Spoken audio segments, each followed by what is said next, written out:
ನಾವು ಯಾವುದೇ ರೀತಿ ಪಾರ್ಲರ್ಗೆ ಹೋಗೋ ಅವಶ್ಯಕತೆ ಇರೋದಿಲ್ಲ. ಈ ಫೇಸ್ ಪ್ಯಾಕ್ ಉಪಯೋಗಿಸಿದ್ರೆ 100% ರಿಸಲ್ಟ್ ಕೊಡುತ್ತೆ. ಸೊ ಏನೇನು ಬೇಕು ಇದಕ್ಕೆ ಇಂಗ್ರೀಡಿಯೆಂಟ್ಸ್ ಅನ್ನೋದು ಶೇರ್ ಮಾಡ್ತೀನಿ ಬನ್ನಿ.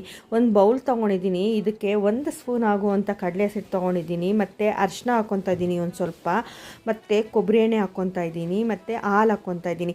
ಸೊ ಹಾಲು ಕೊಬ್ಬರಿ ಎಣ್ಣೆ ಬಂದುಬಿಟ್ಟು ಚೆನ್ನಾಗಿ ಮಾಯ್ಶ್ಚರೈಸ್ ಕೊಡುತ್ತೆ ನಮ್ಮ ಫೇಸ್ಗೆ. ಈಗ ಚಳಿಗಾಲ ಆಗಿರೋದ್ರಿಂದ ನಮ್ಮ ಸ್ಕಿನ್ ತುಂಬ ಡ್ರೈ ಆಗಿರುತ್ತೆ, ಡಲ್ಲಾಗಿ ಕಾಣಿಸುತ್ತೆ. ನಾವೆಲ್ಲ ಪಾರ್ಟಿ ಫಂಕ್ಷನ್ಸ್ಗೆ ಹೋಗಬೇಕು ಅಂದರೆ ಪಾರ್ಲರ್ಗೆ ಹೋಗೋದಕ್ಕೆ ಟೈಮ್ ಇರೋದಿಲ್ಲ. ಸೊ ಅವಾಗ ಇದೊಂದು ಫೇಸ್ ಪ್ಯಾಕ್ ನಾವು ಮನೆಯಲ್ಲೇ ತಯಾರು ಮಾಡಿದ್ರೆ ಸೊ ಈಸಿಯಾಗಿ ನಾವು ಅಪ್ಲೈ ಮಾಡಿಕೊಂಡು ಸ್ಕಿನ್ನ ತುಂಬ ಗ್ಲೋ ಆಗಿ ಮಾಡ್ಕೊಬೋದು.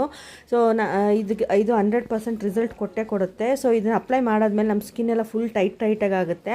ಸೊ ಅವಾಗ ನಾವೇನು ಮಾಡಬೇಕು ಅಂದರೆ ಒಂದು ಸ್ವಲ್ಪ ನೀರು ಎತ್ಕೊಂಡು ಸ್ಕ್ರಬ್ ಥರ ಮಾಡಿಕೊಂಡು ಈ ಪ್ಯಾಕ್ನ ರಿಮೂವ್ ಮಾಡಬೇಕಾಗುತ್ತೆ. ಆವಾಗ ನಿಮಗೆ ಗೊತ್ತಾಗುತ್ತೆ ಇದು ಎಷ್ಟು ರಿಸಲ್ಟ್ ಕೊಟ್ಟಿದೆ ಅಂತಂದ್ಬಿಟ್ಟು. 100% ರಿಸಲ್ಟ್ ಕೊಡುತ್ತೆ. ನೀವು ಒನ್ಸ್ ಟ್ರೈ ಮಾಡಿ. ಇದೇ ಥರ ನಿಮಗೆ ಟಿಪ್ಸ್ ಬೇಕು ಅಂದರೆ ನನ್ನ ಸಪೋರ್ಟ್ ಮಾಡಿ ಮತ್ತು ಫಾಲೋ ಮಾಡಿ ಅಂತ ಕೇಳ್ಕೊತೀನಿ. Thank you.